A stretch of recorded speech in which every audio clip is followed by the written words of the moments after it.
नमस्कार मित्रों, आपका एक बार फिर से मेरे YouTube चैनल पर स्वागत है।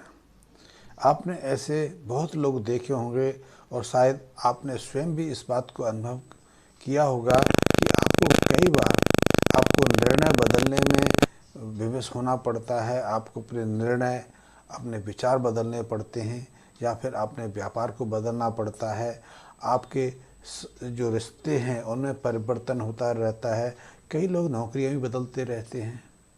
तो इस सब के पीछे मुख्य कारण रहता है कि मन में अलग अलग तरह के विचार आते हैं या फिर जीवन में कुछ असफलताएं मिलती हैं। जैसा हम करना चाहते हैं उनमें मनोनुकूल परिणाम नहीं मिलते, सफलताएं नहीं मिलती, तो हम अपने निर्णय को बदल देते हैं।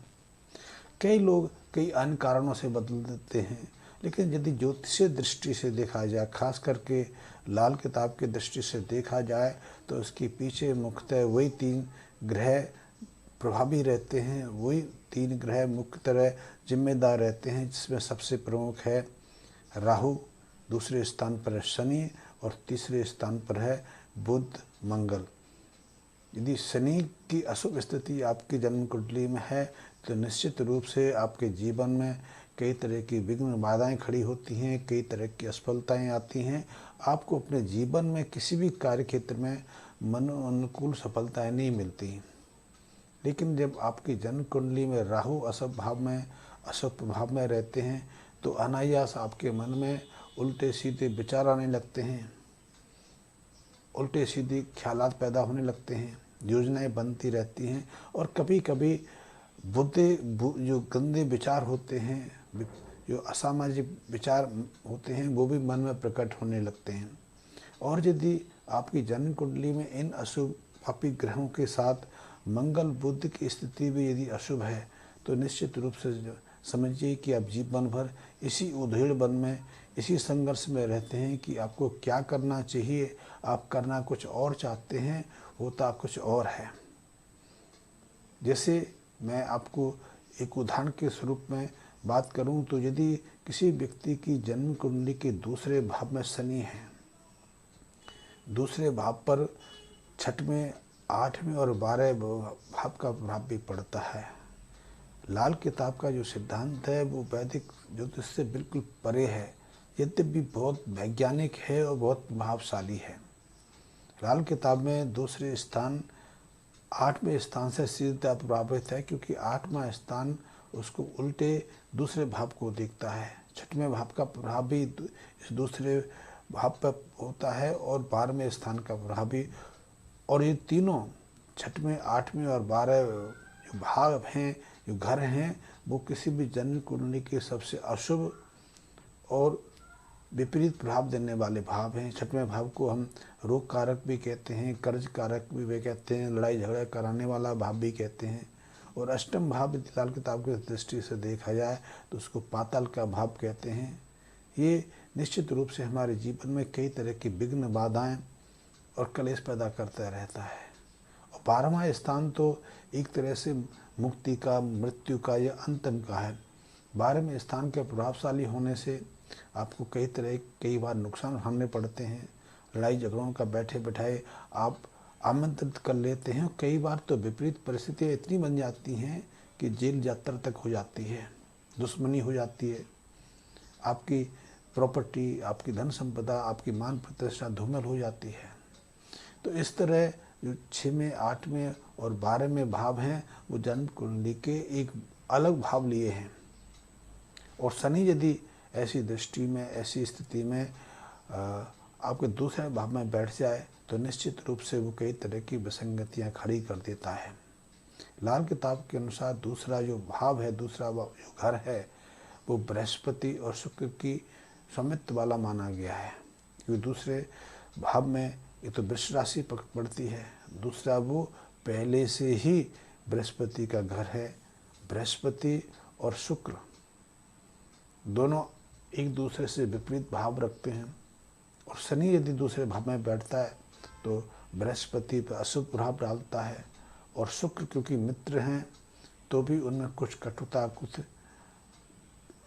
कुछ विरोधाभास बनी रहती है। और निश्चित रूप से जिस व्यक्ति की जन्म कुंडली के दूसरे भाव में शनि विराजमान है, तो ऐसे व्यक्ति को अपनी पैतृक संपत्ति से भी हाथ धोना पड़ता है, पैतृक घर छोड़ना पड़ता है, पैतृक सगे संबंधियों से, खास करके पिता के साथ, चाचा के साथ, भाइयों के साथ भी कटुता रहती है, उनसे नुकसान उठाना पड़ता है या उनका नुकसान करने का कारण बनना पड़ता है। इसके अलावा विवाह के बाद ऐसे व्यक्ति अपने ससुराल पक्ष को नुकसान पहुंचाते हैं। देखा गया है कि जिसके दूसरे घर में, दूसरे भाव में शनि है और ऐसे व्यक्ति की यदि शादी 22-23 साल की उम्र में हो जाए तो निश्चित रूप से उसका जो ससुराल पक्ष है विवाह के बाद उसको दामाद बनाने के बाद निरंतर नीचे ज़्यादा चला जाता है। उसके व्यापार में गिरावट आने लगती है। यदि नौकरी करता है या किसी और तरह के व्यापार में लगा है तो वहाँ भी उन्हें कई तरह के नुकसान उठाने पड़ते हैं। लेकिन लाल किताब में ऐसी सभी स्थितियों के लिए कई तरह के बहुत सहज उपाय बताए गए हैं और ये उपाय बहुत महत्वपूर्ण हैं।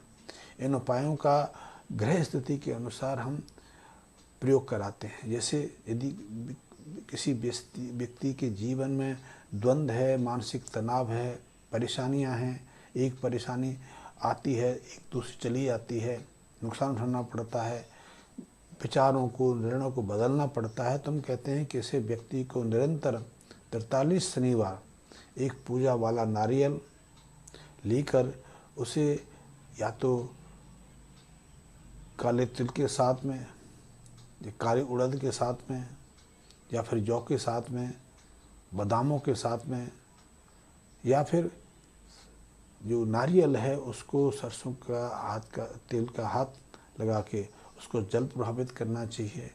अब आप कहेंगे कि इससे क्या होगा? देखिए, ये सब अलग अलग जो वस्तुएं बताई गई हैं वो शनि और राहु के कारक को लिए हुए हैं। नारियल जो है वो सीधे सीधे राहु से संबंधित हो जाता है। जब आप उसको तेल का स्पर्श कराते हैं तो राहु और शनि का मेल हो जाता है। जब आप जौ का प्रयोग करते हैं तो जौ भी एक तरह से दोनों शनि और राहु का कारक तो लिए रहती है। बादाम का प्रयोग करते हैं तो बादाम में भी राहु और शनि दोनों का कारक तो आ जाता है। उड़द के साथ भी यही है। और जब इन्हें आप मंदिर में प्रभावित करते हैं, जल प्रभावित करते हैं, या किसी को किसी भिखारी को या किसी मजदूर को आप दान स्वरूप देते हैं, या किसी अपने गुरु को, अपने पुरोहित को, या किसी ऐसे व्यक्ति को जिसका आप आदर मान सम्मान करते हैं, जो आपके गुरुत्व लिए होता है, गुरु का प्रभाव लेता है, ऐसे व्यक्ति को दान स्वरूप देते हैं। दानों की भी कुछ प्रक्रिया है, तो देते हैं तो निश्चित रूप से आपके मन में जो द्वंद्व चलता है, जो उथल पुथल मची होती है, जो विचारों की विविधता पैदा होती रहती है, या आपके जीवन में निरंतर नुकसान के ऊपर नुकसान होता रहता है, आप कुछ करना चाहते हैं वैसा होता नहीं। जैसे बहुत लोग देखे गए हैं कि ज़रूरत के समय वो अपना सोना बेचना चाहते हैं, अपनी ज़मीन बेचना चाहते हैं, अपने जेवर बेचना चाहते हैं, लेकिन अनायास ऐसी बाधाएं खड़ी हो जाती हैं कि वो ना मकान बेच पाते हैं, ना अपना जेवर बेच पाते हैं। और कई बार तो आपने देखा होगा कि यदि आपने अपनी धन बैंक में या पोस्ट ऑफिस में जमा किया हुआ है, या किसी को दिया हुआ है, या किसी को उधार दिया हुआ है, जमा करने के लिए दिया हुआ है, वो समय अनुकूल आपको मिलता नहीं।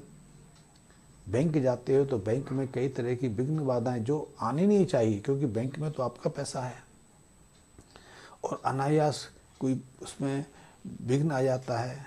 कभी कहते हैं कि साइन नहीं मिलते, कभी जो कैशियर होता है वो उपलब्ध नहीं होता, कभी छुट्टियां पड़ जाती हैं, कुछ और भी कारण होते हैं, तो आपको पैसा नहीं मिलता।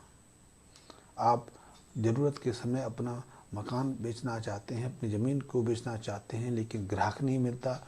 आप दूसरे जो आसपास की प्रॉपर्टीज़ हैं, आसपास की ज़मीन है, उनसे कम कीमत पर अपनी ज़मीन बेचना चाहते हैं, फिर भी आपको उपयुक्त ग्राहक नहीं मिलता। तो ये बेकार की विघ्न बाधा है। लेकिन ऐसे प्रयोग करने से आप देखते हैं कि ऐसे प्रयोग करने से एक आध महीने में ही आपको बहुत सकारात्मक परिणाम मिल जाता है। जिस काम को करने में आपको सालों लग जाते हैं फिर भी आप सफल नहीं होते, लेकिन ऐसे सहज साधारण प्रयोग से आपकी वो रुकावट दूर हो जाती है, आपका वो काम हो जाता है। आप बैंक से लोन लेने के प्रयासरत हैं, अनावश्यक बैंक लोन नहीं दे रही है, आप बैंक की सारी कंडीशन क्लियर कर चुके हैं, कंडीशन की तरफ से आप में कोई कमी नहीं है, फिर भी बैंक आपको लोन नहीं दे रहा है, या फिर आपका ही पैसा आपको नहीं मिल पा रहा है। आपकी ज़मीन, प्रॉपर्टी, दुकान, बहुत लोग ऐसा करते रहते हैं कि एक प्रॉपर्टी खरीद ली तो उन्होंने सोचा कि पुरानी बेच देंगे, पुराना मकान बेच देंगे, लेकिन नहीं बिकता। नए से समस्या खड़ी हो जाती है कि उसके लिए वो कई तरह के लोन ले लेते हैं, दूसरे लोगों से उधार लेते हैं, उसका चुकता करने के लिए अपनी प्रॉपर्टी बेचने जाते हैं। लेकिन ऐसे जो प्रयोग हैं, इनको प्रयोग करने से उनकी वो रुकावट दूर हो जाती है, अपने वो प्रयास में कामयाब हो जाते हैं। तो ये बहुत अनुपम उपाय हैं, अनुपम प्रयोग हैं, और लाल किताब की यही तो एक खासियत है, यही एक विशेषता है कि वो आपके जो अवरोध हैं, आपके जीवन के जो विघ्न बाधा हैं, उनको सहजता से और साधारण उपायों से दूर कर देती है। इसके लिए हमें ना तो बहुत जटिल कर्म कांडों में जाना आवश्यकता पड़ती है, ना कोई महंगा, ना कोई हम किसी विषय की गहनता जानने की आवश्यकता रहती है। साधारण प्रयोग करने से अब आप अनुमान लगाएंगे कि नारियल जल प्रभावित करने से विघ्न बाधा कैसे दूर हो जाती है, लेकिन होती है, क्योंकि लाल किताब में हमने जीवन के विविध आयामों को, विविध चीज़ों को ग्रहों के साथ में अपने कर्म के साथ जोड़ा है। और यदि हम अपने कर्म सुधार लेते हैं, उन चीज़ों का प्रयोग कर लेते हैं, उनका और प्रयोग ही नहीं करते, उन्हें हम सामंजस्यपूर्वक पूर्णता प्रदान करते हैं, तो निश्चित रूप से बहुत चमत्कारी प्रभाव होते हैं। और सूक्ष्मता हमेशा विराट का परिचायक है। आप उदाहरणों समझ सकते हो कि एक बच्चा जो आगे चलकर 70-80 किलो का होने वाला है, या राष्ट्रपति होने वाला है, प्रधानमंत्री बनने वाला है, राजा बनने वाला है, बड़ा व्यापारी बनने वाला है, या चोर डकैत डाकू बनने वाला, हत्यारा बनने वाला, उसकी जन्म की उत्पत्ति कैसे होती है? कभी आप सोचने का प्रयास क्यों? हमारा उसमें कोई विशेष हाथ नहीं रहता। एक उम्र होती है, एक स्थिति निर्मित होती है, हम कामासक्त होते हैं, काम भावना से भरते हैं, हम विपरीत आलिंगन में बनते हैं, सहवास करते हैं, और स्वतः एक प्रक्रिया घटित हो जाती है। उसमें हम तो अपने तनाव को शांत करने के प्रयास में थे, क्योंकि हमारे मन में जो काम का भाव जागा था उसको शांत करने के प्रयास में हमने समागम किया। लेकिन उस समागम का परिणाम एक ऐसी स्थिति बन सकती है कि वो एक राजा को जन्म दे सकती है, एक हत्यारे को जन्म दे सकती है, एक डाकू को जन्म दे सकती है, कुछ भी हो सकता है। उसमें हमारा कुछ प्रयास नहीं, वो क्षण घटा, गर्भावस्था ठहरी, और गर्भ के विकास में भी हमारा कोई हाथ नहीं। फिर एक क्षण आता है, स्वतः आता है कि प्रसव हो जाता है, जन्म हो जाता है, और जन्म के उपरांत भी हम कुछ नहीं करते।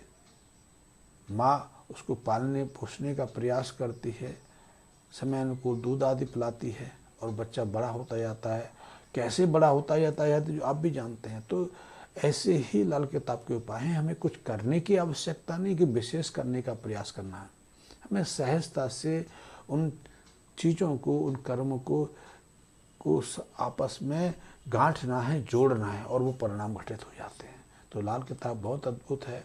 आप उसको जानने का प्रयास करेंगे तो एक के बाद एक चमत्कार, एक के बाद एक आपको ऐसे वैज्ञानिक जो परिणाम मिलेंगे कि आप आश्चर्यचकित हो जाएंगे। और इसीलिए मैं आपसे कहता हूँ कि यदि आप लाल किताब में रुचि रखते हैं, लाल किताब को अपनाना चाहते हैं, लाल किताब का अभ्यास करना चाहते हैं, और मेरे से जुड़ा रहना चाहते हैं, तो मेरे इस YouTube चैनल को सब्सक्राइब भी कर लें, मेरे बेल आइकन को प्रेस कर लें, ताकि हर वीडियो जिस पर मैं चिंतन मनन करता हूँ आप तक पहुँच सके। आप स्वयं उस पर चिंतन मनन करें, उसका उपयोग उठाएं, दूसरों को दें, क्योंकि ये छोटे छोटे प्रयोग दूसरों के काम भी आ सकते हैं। और यदि आपकी जिज्ञासा ज़्यादा जानने की है तो भी जुड़े रह सकते हो। और इसी के साथ मैं इस वीडियो से आपकी विदा लेता हूँ। धन्यवाद मित्रों।